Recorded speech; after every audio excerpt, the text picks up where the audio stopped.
manifestation bi tey xol yi neexul lan nga ñu wax. Non, je sais que beaucoup sont nerveux, mais au moins on aura réussi pour xamal Sénégalais ñu falu nii ñoom ñooy ñan lan la ñu gëm ndax démocratie la ñu gëm wala dictature wala forcing. Ñun c'est la énième fois que nous adressons au préfet de Dakar des notifications de marche, de manifester ou même des rassemblements. L'autre c'était le 28 avril ou mars passé. On avait décidé de tenir une marche contre la loi interprétative du député Amadou Ba. Préfet ñëw nenu deadline bi nga xam ne moom la ñu war a introduire marche respecté wuñu alors que dans le code pénal tu as un délai de 72 heures pour nga mën a yëgal autorité bi ne da ngay def marche bu ñu dugal mardi ñu war ko amal vendredi xanaa kay ëpp na 72 heures mardi mercredi jeudi ba vendredi c'est 4 jours alors que 72 heures c'est 3 jours mu ñëw teg ko foofu rek ñu ne ko sëñ bi da nga juum ñun mardi lañ ko dugal te suñu marché bi vendredi la amul benn réponse mu jàpp njàmburoon toog di naan caayinam ne moom mooy le gardien du temple de Dakar patron la lu mu wax moom la policier ji di jëfe ne leen amul benn problème. Le 2 aussi ñu dem assemblée nationale jour bu ñuy voter la loi cette loi de bandit loi tappalekat boobu loi waaso boobu ñu dem ñu ne ñu doo leen fi taxawee ñoom préfet de Dakar avec toute sa police gis les milices de Pastef taxaw di ñu saaga du ñu dóor ñun ñu ne ñu jóge leen fi bàyyi fa bandi yi c'est la nouvelle république du Sénégal quoi muy acte 2 bu ñu posé ñu fekkee ko maanaam à côté de des forces de l'ordre et de défense légalement constituées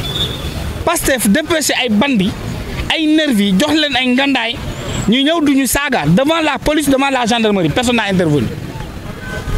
ñu ne ñun ñi nga xam ne nous avons été victimes d'insultes d'injures ñu ne non non yéen jóge leen fi bandi yi saagakat yi nervi passé fi ñu bàyyi leen devant buntu assemblée nationale loolu ñu fekkee ko l'acte 3 mooy tey vendredi bale passé la ñu introduire marche ñu am 8 jours plein ñu xam ne amuñu layam yi amul lu ñuy teg ci tapale ñu jël bind ñu ay message ne ñu la marche est autorisée ñu yem foofu la marche est autorisée ñu ne comme la marche est autorisée ñun lu ñu laajoon mooy départ rond-point Liberté 6 dem rond-point VDN gii suñu gars yi ñëw bu ñu ñëwee tey si 15 heures au rond-point Liberté 6 ñun ne dañuy déplacer doo leen fi taxaw pour saboter mbir mi ñun ñoo yor suñu mbaxane yi xonk yi foo jógee gis ñu xàmmee ñu ne seen mbaxane yi xonk yi doo leen fi taxawee da ngeen di déplacer wu dem taxaw yi fale ci àll ba ci sën ba gars yi ñëw di ñu romb kenn xàmmeewuñu kenn gisuñu seen tappale la donc ñu ànduñu fii gis ngeen fii ñu mu solee rond-point Liberté 6 bu nit ñëwoon fekk ci marché bi fan la ñuy gisee bu ñu gisul police gisuñu kenn gis transport gars yi di romb jaaxet dañ naa marché amul mooy sabotage bu njëkk ñu bàyyi ba 16 heures jot policier bi daal di jóg ñëw nañu les gars arrêtez-vous bon nous avons reçu une notification seen marché bi way 16 heures lay commencé jeex 17 heures fii ngeen di tàmbale dem fii ci na mooy SAMU municipal diggante fu ñu taxaw nii ak SAMU municipal ça fait moins de 50 mètres yéen foo leen musee gis marche boo xam ne c'est sur une distance de 50 mètres lañ koy amale ci Sénégal muy sabotage Bassirou Diomaye Faye ak Ousmane Sonko comme ce ne sont pas des démocrates Ousmane Sonko woo son ministre qui est sous sa tutelle parce que moom moo ko wax moom mooy patron ministre bi ministre boobu moo nekk patron préfet de Dakar mooy patron police nekk commandant bi ne leen booy yi da ngeen di saboter marché bi quoi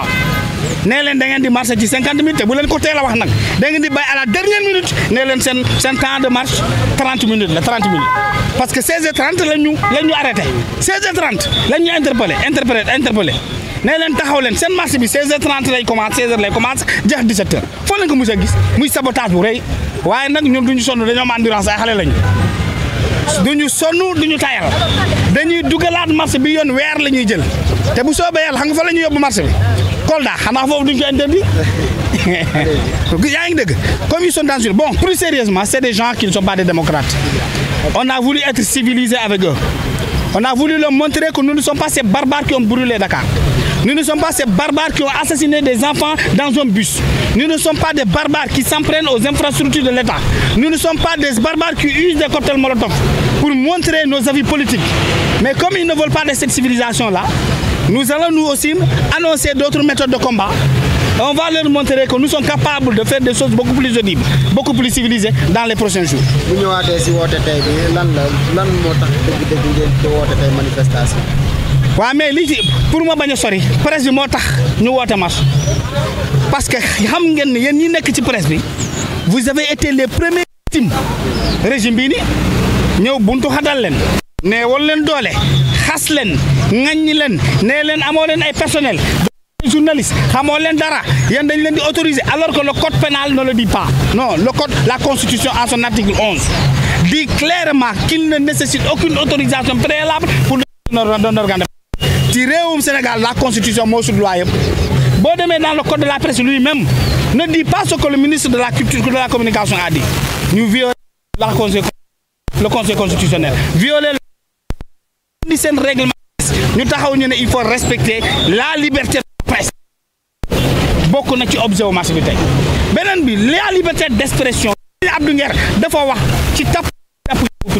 Moustapha Diakhaté dafa pale ñu yóbbu nak keneen ñu daf taxaw saaga ndey président de la république mu ngi noos di dawal ay V8 loolu bokk na ci lu tax ñu ne tey il faut restaurer la liberté d'opinion dans ce pays-là, la liberté de presse et ne plus jamais arrêter des personnes pour des libertés de bokk na ci objet beneen bi protéger cet état de droit nos acquis démocratiques que nous avons hérités de nos aïeux imam ñoom Léopold Sédar Senghor ñoom Abdou Diouf ñoom Macky Sall moo tax ne nii ndaxte ñu ne il faut que ñu protéger acquis yooyu noonu bokk na ci li tax ñu marché mais yàlla sénégalais kii suuf ñooñu nga xam ne mënuñu tey ñun ñu bëggoon waxal leen xamal leen dëkk bi dëkk démocratie. C'est un pays où la parole doit s'épanouir, que personne ne peut prétendre l'étouffer. Heureusement, ils ont amené plus de 2500 policiers. Ces 2500 policiers auraient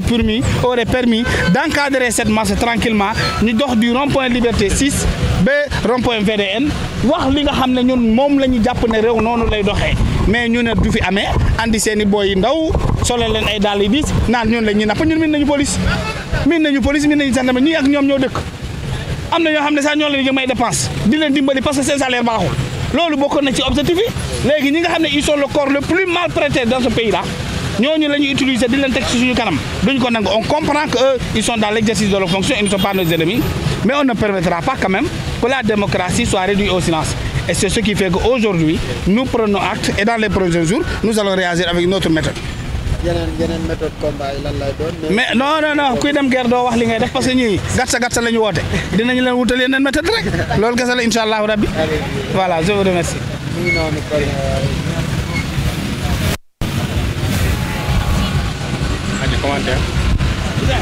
mu ngi noonu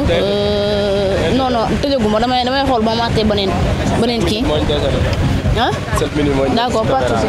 léegi xaaral ma xool nu mu tudd sax suñu mënee am keneen wala mu tëj. kii du bu mu buuxal.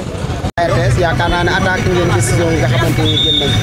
waaw attaqué dañ ko te comme li ma wax la fa passé am nañu ñaari dossiers yi nga xamante gagné nañ ko muy SAPCO rendre nañ décision te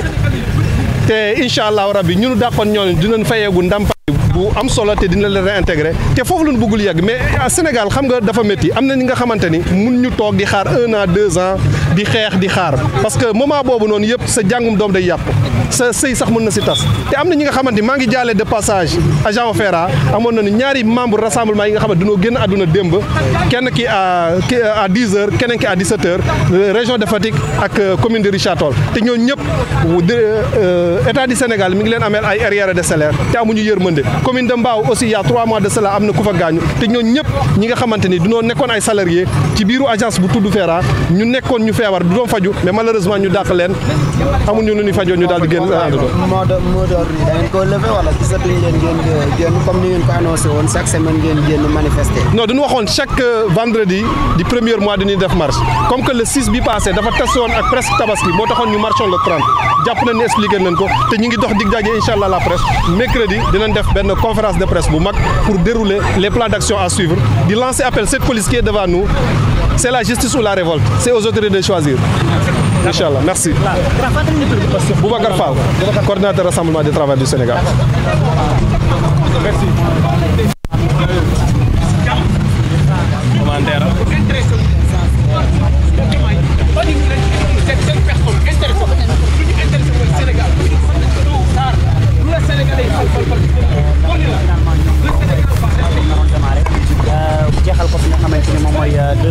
VDN bi mais malheureusement dañ leen andi ba fii parce que instruction yi nga xamante ni moom la commandant bi nee na ñoom c'est à partir de 15h à 17h c'est-à-dire que 2 heures de temps la au lieu de 4 heures de temps Djibi Ndiaye gis ngeen ak yi ñoom ba léegi ñu ngi wax di leen metti mais bon gisoon nañ fi sànq tout à l'heure Karim Xurum Xax gis nañ ko fi mu ñëwoon bi ñu nekkee rond-point Liberté 6 mais après par la suite dañu gis mu daal di dem bon pourquoi mu dem loolu xam naa lu tax di ñàkk di ay leeral mais jàpp leen rek ni li ci des bariwul ñoom ñi nga xamante ni ñi nga xamante ni voilà ñoom ñooy policiers yi booy takk der yi nag ñu ngi sama ginnaaw renforcer nañ sécurité bi renforcer nañ dispositif sécuritaire bi gën nañ ko daal di yokk bon sécurité c'est prévoir d'abord ñoom xëy na ñu xam lu ñun journalistes yi ñi nga xamante ñooy manifestants yi amuñu ko moo tax en tout cas ñu yokk seen dispositif sécuritaire bi mais lu ci mën topp li nga xamante ni moom mooy mbir mi li ci des bareetul dañu kon na jël ay réaction ci par rapport ak ñi nga xamante ni ñoom fi woote di waa NFA ànd ci kuréel bi nga xamante ni seen lépp lu waa Pastef laal lépp lu waa Pastef laal kale na ci réew mi jiw bi kale na dëkk baa ngi inondé dëkk baa ngi tàkk lépp a ngi fii ba équipe basket bi barki dem mooy yaxaw ba ñi waroon dem États-Unis gis nga leen am nañ problème boobu lu Pastef laal kale na même boo xoolee kaaru dem dëkk yi bu ñu ci defee couleur Pastef seen versement motagul seen versement loolu amul fi moo ko tegoonee de Sénégalais dara doxatul yow xam nga loolu xam naa loolu xam ngeen loolu xam nañ loolu ay Sénégalais di ngeen faloon dañ leen faloon pour ñu liggéey réew mi mënuñu xamuñu dara puusuñu paasuñu bàyyi réew mi nañ démissionné ñoom ñëpp dem lañ sant dem waaw jaajëf seen voilà ñoom nag seen banderole yi dañu ci def ay photo xamante ni voilà jamono bi ñu ngi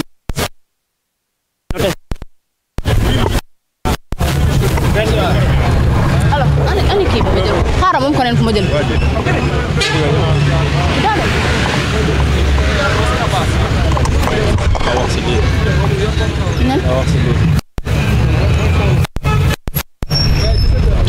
alors kon yaakaar naa loolu waaw bien sûr xam naa kon yaakaar naa nan dem jël kële ba ñëw ñu dem jël kee ba ñëw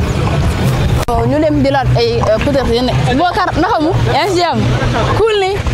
maa ngi ñëw yow xaaral rek di jël réew mi bëgg a terroriser population yi di jël réew mi di jàpp nit ñi na ràpp si kaso bi ba pare door a seet lan la ñuy def jamono kay bi muy neex nit day def dara nga jàpp ko waaye jàpp nit yóbbu si kaso bi di door a xool lan la def loolu si Sénégal gii lañ ko gisee nit ñi nag Sénégal dañuy jiwaat le crise ak violence dañu tàmm bu crise amee ñu boole si violence dañu dem ba gëmloo ñu ne combat politique ça rime avec violence dañu dem tamit ba gëmloo ñu ne résistance égale violence ñun nag gëmuñu loolu on veut rester républicain waaye loo gis nag dafa am fu mu yem li ñuy war a def en tant que citoyen sénégalais mooy bi ñu jóge suñuy kër dañu ne woon dañuy ñëw marche d'une manière républicaine pacifiquement du ñu taal Auchan du ñu taal kër jàmbur du ñu taal cocktail molotov du ñu agressé sénégalais yi du ñu sàcc yëfu jàmbur du ñu attaqué commerce jàmbur dinañ ñëw d'une manière républicaine wax li ñu metti bu ñibbi jotee ñu ñibbi en respectant aussi li nga xam ne moom la ñu moom mooy Sénégal bi ñu bokk. itinéraire bi ak heure bi ñu changé est-ce que wax nañ leen loo xamante ne nii mënees nañ koo téye. waxuñu ñu dara liñ lay wax mooy préfet nee ne yéen a ngi am droit marche diggante rond-point bi ba Samy loo xam ne matul sax 150 mètres si préfet nee ne autorisation bi ñu leen may heure bi 17 heures la 16 heures la ba 17 heures mooy 1 heure de temps alors que ñun ñi nga xamante ne nii bi ñu déposé sunu demande sunu lettre d'information ñi nga xam ne ñoom lañ séqal mbir mi li ñu leen waxoon mooy ñu ngi démarré rond-point Liberté 6 à 15 heures ñu war fa daje léegi déjà ñu ñëw ba foofu ñu ne ñu amu leen droit taxaw foofu léegi loolu lan lañ si jublu mooy disperser les forces parce que am na ñu bari ñuy ñëw ñii ñu ngi si yoon bi di ñëw ñii ñu ngi taxaw côté bële ñii ñu ngi taxaw côté bële ñii naan waxuleen ñu woon lii ñii naan fii la ñu nekkee mooy disperser léegi nag ñun li ñu gëm mooy que bëgguñu fi nekk di def lii Sénégalais yi daan def si benn jamono mooy di reyante di gaañante pour une première option loolu lañ njëkk a jël mooy que ne war nañoo mën a wax li ñu metti te duñu xeex duñu xuloo force de l'ordre yi ndax ñoom noo bokk réew mi bëgguñu tamit état duñu mettre face à face bëgguñu loolu bu ñu sañoon ñoom dinañ def nun nu def tamit lu nu constitution bi may te kenn du laal sa moroom kenn pour cette fois-ci nag on va rester républicain dinañ xamal que ne li nga nu waxoon ak këyit gi nga nu jox bokkul ak sur le terrain bi ñu demee lañ fa fekk beneen yoon nag dinañ jël suñuy disposition ba nga xamee ne fi war a def marche dinañu fexe ba commencé ko ni ñu ko bëggee yeggali ko ni ñu ko bëggee loolu mooy li ni tey moo war man Matar Ndoye laa tudd du mouvement dynamique républicaine nekk département de Rufisque bokk NF force alternative